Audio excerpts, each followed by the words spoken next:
Pessoal, ainda nós temos a excludente de licitude de quem cumpre o estrito cumprimento do dever legal.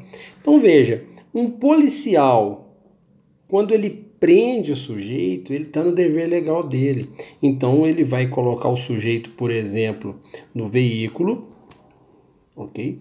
E ali poderia configurar um crime de constrangimento ilegal, de cárcere privado, mas ele está no dever legal dele. Você pega o oficial de justiça, por exemplo, né, que conduz uma pessoa de forma coercitiva. Você pega alguém cumprindo uma ordem judicial de demolição.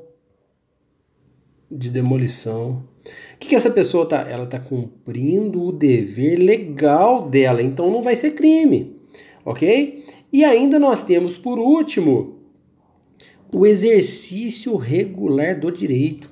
Você, cidadão comum, é direito de prender alguém em flagrante delito. Você pode prender a pessoa em flagrante delito e não vai incorrer em crime, tá? Você está usando de um direito seu.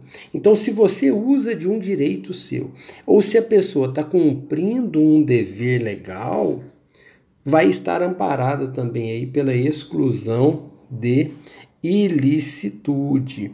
E aí nós não podemos, já avançando, é que todas essas situações de exclusão de ilicitude não pode haver o excesso. Lembra da legítima defesa, quando nós colocamos que tem que usar moderadamente, né? Tem que usar moderadamente. Então a pessoa, ao invés de dar 2 facadas, deu 17 facadas. Houve o excesso. Aí o excesso é doloso, é homicídio doloso, não tem legítima defesa. Tá? Então todas essas situações de estado de necessidade, legítima defesa, estrito cumprimento do dever legal e exercício regular do direito. Se houver o excesso doloso, responde pelo crime doloso. Se tiver um excesso culposo, vai responder por um crime culposo. Ok? Então nós não podemos exceder naquela maneira onde nós vamos exercer o estado de necessidade, a legítima defesa, o estrito cumprimento do dever legal, o exercício regular de direito. E nós ainda temos mais 2 excessos. Nós temos um excesso que pode ser chamado de acidental, que pode ser um por acidente, que não é dolo nem culpa.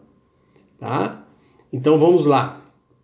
Vamos imaginar que ele vai exercer a legítima defesa com uma arma que está na mão dele. Ele não tinha conhecimento que essa arma era automática. Na hora que ele aperta o gatilho, dispara 13 tiros. 15 tiros. Então foi um excesso acidental. Não tem dolo nem culpa. E aí vai ser considerada a legítima defesa. Esse excesso acidental, ele não é punido. O que ele é punido é o doloso e o culposo. Se o excesso for culposo, homicídio culposo. Se o excesso for doloso, homicídio doloso.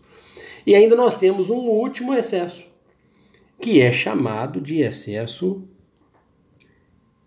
exculpante, que é um excesso derivado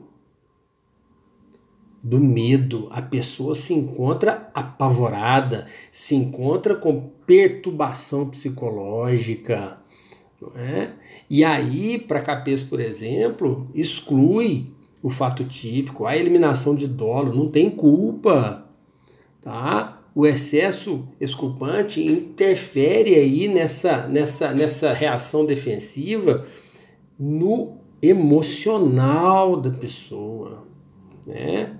Então, para muitos, esse excesso exculpante, o que vai acontecer com esse excesso exculpante? Nós temos lá que crime é fato típico, ilícito e culpável. Esse excesso exculpante vai estar lá no argumento da inexigibilidade de conduta diversa na culpa. Então, o excesso exculpante não é uma exclusão de ilicitude, não é. O excesso exculpante é uma exclusão de culpabilidade.